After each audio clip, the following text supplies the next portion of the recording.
আলহামদুলিল্লাহ, আমার কেলার বাগান। এটা আমার কেলার বাগান। এখন আমি কেলা গাছে পানি দেব। তো পানি কিভাবে দেই আপনারা দেখেন।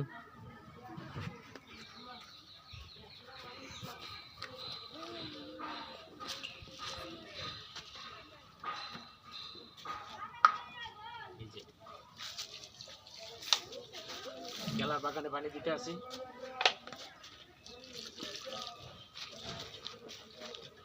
আমার কেলার বাগান, এই যে কেলা গাছে দেখেন কয়েকটা এই ধরছে আলাম লয়া,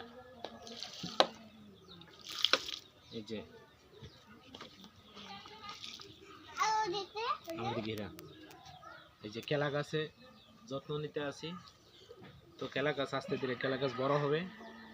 তো আমরা প্রত্যেকটা কাজই মেহনত না করলে কোনো কিছু সফল হওয়া যায় না। তেমনিভাবে যে কেলা গাছ দেখতেছেন, এই কেলা গাছ আস্তে ধীরে বড় হবে এবং ফসল দেবে ইনশাআল্লাহ।